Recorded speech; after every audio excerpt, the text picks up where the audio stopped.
John Travolta is embroiled in a storyline he wishes he wasn't a part of. 2 male massage therapists have filed battery lawsuits against the star.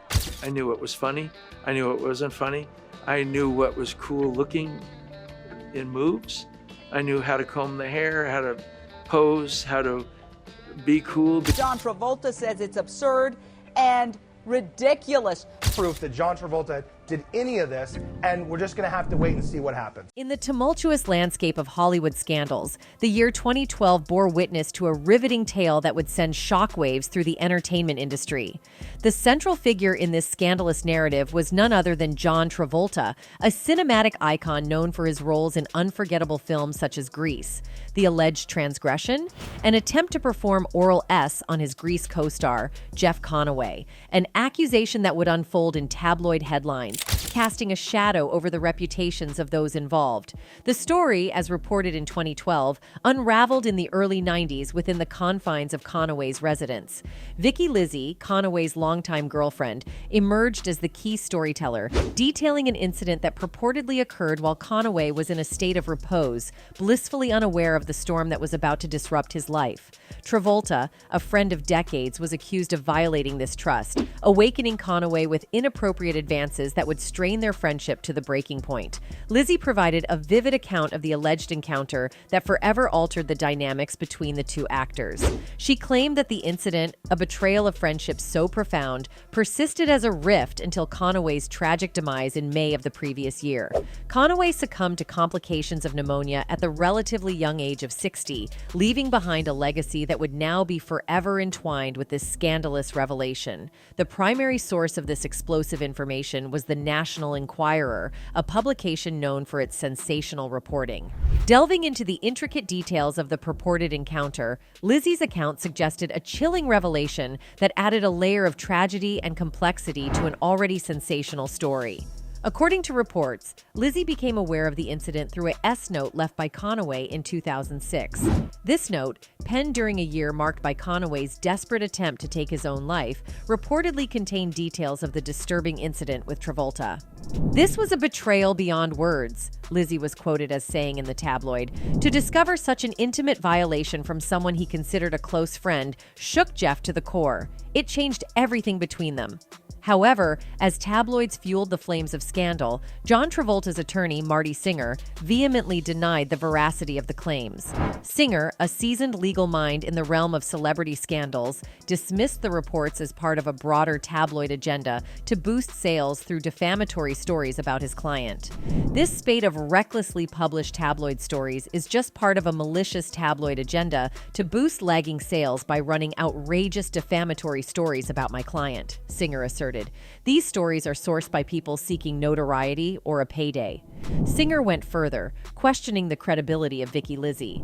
Lizzi, the late Jeff Conaway's estranged girlfriend, has been a regular paid source for the Enquirer and its sister publications.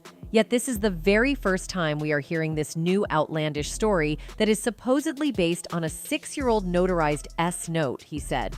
Lizzi sold more stories than we can count to Enquirer parent company, AMI Publications, both before and after Jeff Conaway died. In response, a representative for Lizzi vehemently denied any collaboration with tabloids, presenting an alternative perspective to the narrative. The representative claimed that after Conaway's passing, his estranged family initiated a smear campaign against Lizzi, seeking to discredit her in the hopes of selling Jeff Conaway's autobiography for their own personal gain. "My client is 100% telling the truth," the rep asserted. "Jeff Conaway made Lizzi the executor of his will and requested that she carry out certain wishes." These are not Vicky's claims. These are Jeff's words written in a notarized note and state at the end with his fingerprint in Jeff's handwriting. This is for printing in the newspapers. Reflecting on Jeff's life, it becomes evident that a shift occurred after his co-starring role with John in Grease. Back in 1972, Conaway found himself in the original cast of the Broadway musical Grease, initially as an understudy for various roles, including that of the lead male character, Danny Zuko. Eventually, he stepped into the shoes of the role's originator, Barry Bostwick, and played it for a substantial 2.5 years. During this stint, John Travolta, connected to Conaway through a shared manager, later joined the production, taking on the supporting role of Duty. Grease, a musical with a score by Jim Jacobs and Warren Casey, unfolds in the backdrop of the 1950s United States working-class youth subculture known as greasers. Set in 1959 at the fictional Rydell High School in Northwest Chicago, the musical weaves a tale around 10 working-class teenagers grappling with peer pressure, politics, personal values, and love. The musical's original production in Chicago was characterized by a raw, aggressive, and somewhat vulgar tone, borrowing heavily from the sounds of early rock and roll. The narrative touches on social issues such as teenage pregnancy, peer pressure, and gang violence, while exploring themes of love, friendship, teenage rebellion, and exploration during adolescence. In a unique twist, Grease's plot subverts the common tropes of 1950s cinema. Typically, in 1950s films, the female lead transforms the alpha male into a more sensitive character. However, in Grease, the female lead is drawn into the man's influence, transforming into his wild, roguish fantasy. Anyway, after his appearance in Grease, Jeff later got into substance AB and was already hooked by the mid-1980s. He underwent treatment in the late 1980s and often spoke candidly about his addictions. By the mid-2000s, he had relapsed. Conaway appeared in VH1's Celebrity Fit Club, but was forced to leave and entered rehabilitation. In early 2008, Conaway appeared with other celebrities in the VH1 reality series Celebrity Rehab with Dr. Drew. The show revealed that Conaway was addicted to nose candy, alcohol, and painkillers, and that he was in a codependent relationship with his girlfriend, who was also a user of prescription opiates. Conaway had suffered a back injury earlier in his career on the set of Grease while filming the Greased Lightning scene, which had been exacerbated by lifting boxes in his home, and he had turned to substances to manage the pain. Conaway's appearance on the show's first and second seasons drew much attention, citation needed, because of his severely crippled state, his constant threats to leave the facility, and his frequent inability to speak clearly. Upon arrival at the Pasadena Recovery Center, which was filmed as part of Celebrity Rehab's first episode, Conaway, using a wheelchair, arrived drunk, mumbling to Drew Pinsky that he had binged on nose candy and Jack Daniel's whiskey the previous night. During the second episode of Celebrity Rehab's first season, Conaway, fed up with his back pain, withdrawal symptoms, and the humiliation of having to be assisted while using the toilet, told Pinsky that he was thinking of unaliving himself. During group sessions, Conaway revealed he was tortured during his childhood, as older boys in his neighborhood would put him into dangerous situations, tying him up and threatening him. He also related that he was M when he was 7 years old. Unfortunately for Conaway, he lost his life in May 2011, following a medication overdose. Conaway was discovered unconscious, initially thought to have suffered an overdose of substances suspected to be pain medication. He was swiftly transported to Encino Tarzana Regional Medical Center in Encino, California, and his condition was listed as critical. Contrary to early reports, Drew Pinsky, who had previously treated Conaway for substance AB, clarified that the actor was not dealing with a substance overdose, but rather pneumonia with sepsis. Consequently, Conaway was placed into an induced coma. While Conaway's substance use did not directly lead to his pneumonia, it did impede his ability to recognize the severity of his illness and seek timely treatment. Unfortunately, by the time he sought medical attention, it was too late. On May 26, 2011, Conaway's family made the heart-wrenching decision to remove him from life support, as medical professionals determined that there was no viable path to revive him. The following morning, Conaway passed away at the age of 60. His doctor linked his demise to addiction, explaining, "What happens is, like with most opiate addicts, eventually they take a little too much, and they aspirate, so what's in their mouth gets into their lungs. That's what happened with Jeff." The autopsy conducted on Conaway's remains unveiled a multitude of contributing factors to his death, including aspiration pneumonia and encephalopathy, both attributed to substance overdoses. The examination shed light on the complex interplay of health issues that ultimately led to the untimely demise of the actor. Now, many people speculate that his substance AB was a response to all the SA he endured not only as a child, but also during his time on Grease. Jeff's allegations, although not verified, have been backed by numerous other allegations made against Travolta. For starters, during the 2014 Oscars, John Travolta kissed and touched Scarlett Johansson on the red carpet. As Johansson posed for the cameras, Travolta waltzed by, placed his hand precariously low on her waist, and planted a non-consensual kiss on her cheek, leading to viewers collectively declaring WTF. Although Johansson went on to defend him, there's no denying that kissing a woman without her consent is totally not okay, with Huffington Post branding Travolta Hollywood's creepy uncle. What's more, the inappropriate behavior didn't end there. At the same ceremony, Travolta had yet another weird encounter with the woman whom he infamously branded Adele Dazeem a year earlier. As the Mirror reported, Idina Menzel poked gentle fun at Travolta, branding him Glam Gazingo. But the Pulp Fiction star turned a playful moment into something sinister when he went on to grab Menzel by the chin and stroke her face for what seemed like a lifetime. An evidently uncomfortable Menzel was seen gritting her teeth as she no doubt wished that her co-presenter would let it go. Fast forward to 2017, Radar Online reported that John Travolta had been accused of essaying a 21-year-old masseuse back in 2000, which led to a essay lawsuit. The man alleged that Travolta made crude remarks and exposed his genitals during a massage. As reported by the BBC, a second man claimed that Travolta attempted to have sex with him at a hotel in 2012.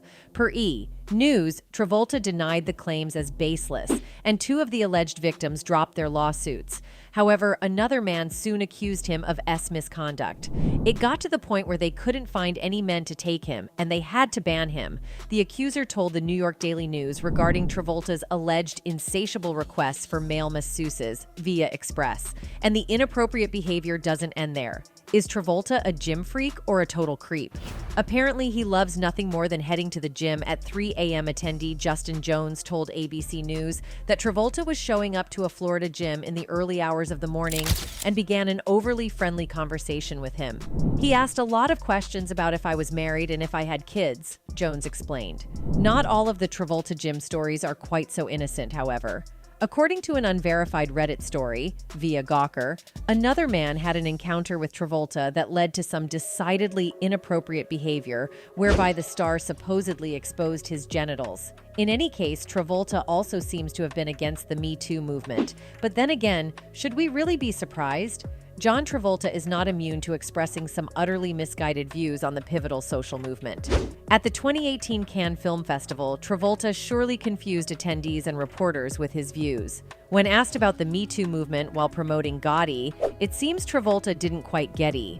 I honestly don't know a ton about it because I try my best to keep people equal. Men, women, races. I'm a citizen of the globe, and I'm a citizen of groups and people, he said, per the Los Angeles Times. He also asserted that it's inhuman to differentiate the S since we're all in the same boat together. Continuing to comment on gender inequality, the actor said, per The Hollywood Reporter, "Division is a dangerous thing." Some critics likened Travolta's remarks to the perils of colorblind ideation.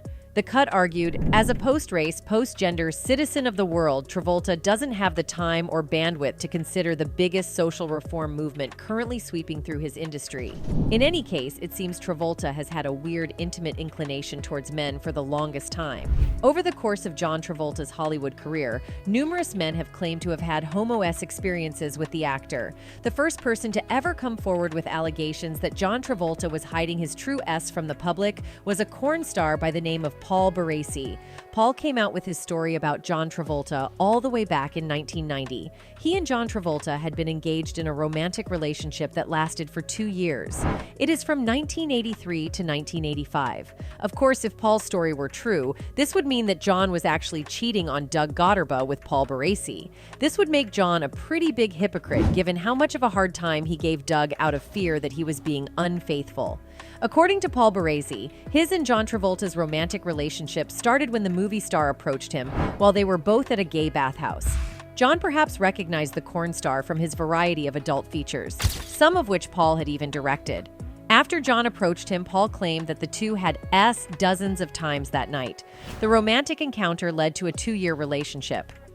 Similar to Doug Gotterba, Paul claimed that things ended up getting pretty weird between him and John Travolta, with the movie star proving incredibly obsessive. A little over a decade after porn star Paul Baresi came forward with his tales of a supposed 2-year relationship with movie star John Travolta. It was revealed that the male porn star had actually done some shady work for a celebrity attorney that painted his tale in an incredulous light. People became convinced that Paul had made his story up. and the porn star was forced to retract his tale in order to abate public harassment. Despite the fact that Paul ended up officially retracting his tale, he would later claim that he only did so because he felt pressured to. Nowadays, Paul Baresi still stands by his allegations that he had a 2-year-long romantic relationship with John Travolta during the 1980s. Another man who was allegedly having a love affair with John Travolta is a pilot by the name of Doug Gotterba. Doug claims that he had a romantic affair with John Travolta that lasted for 6 years throughout the 1980s. Though John Travolta's camp continues to deny that Doug's tales have any veracity. His stories feature idiosyncratic details that are hard for him to make up, and they coincide with allegations from many other men of similar conduct from the movie star.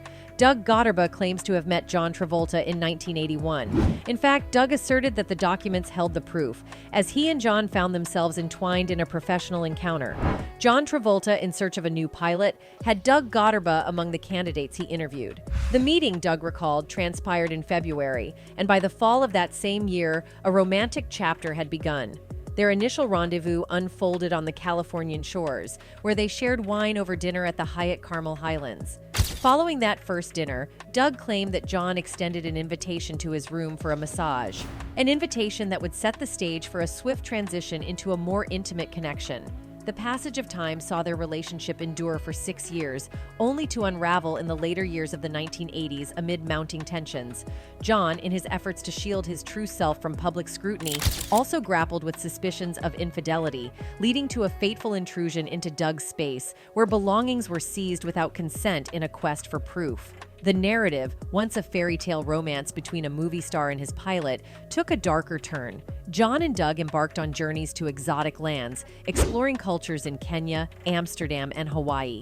Yet, behind the scenes, John carefully orchestrated a facade to shield his private life from the prying eyes of the public. He took a woman on these trips, constructing a veneer of a hetero-esque getaway, while Doug discreetly joined the movie star in private moments away from the scrutiny of the world. Doug Gotterba initially enjoyed the secrecy of his alleged affair with John Travolta. In fact, Doug claimed that it's his idea for John to start a public relationship with fellow star Brooke Shields. John's relationship with Brooke proved the perfect cover to hide the movie star's homo-esque relationship with his pilot. Doug claimed that John and Brooke never had any actual chemistry whatsoever. Despite Doug's happiness for being John's secret lover, the secret eventually became too much for the pilot to bear. Between the secrecy and John's obsessiveness about their romance, Doug decided to end his relationship with the star. Besides all of the men that accused John Travolta of being gay, there's also the fact that the actor's late close friend Carrie Fisher constantly talked about the fact that John's gayness was an open secret in Hollywood. According to the late Carrie Fisher, all the ladies in Hollywood knew that John Travolta was gay, and none of them cared. However, even though the ladies of Hollywood have never cared that John Travolta was gay, the Church of Scientology may be another story. The church holds some decidedly homophobic beliefs, and many believe that it may have been their decision to coerce John Travolta into hiding his S. The movie star has been a long-standing member of the controversial church, and many also believe that the church may have used some of its resources over the years to help discredit those coming forward with allegations against the star. While many people claim that John Travolta's long-standing homo-s is an open secret in the entertainment industry, the star and his camp continue to deny it. But despite his camaraderie with his male counterparts, there's simply no excuse for what transpired between him and Jeff Conaway. Anyway, that's it for this video, folks. Bye.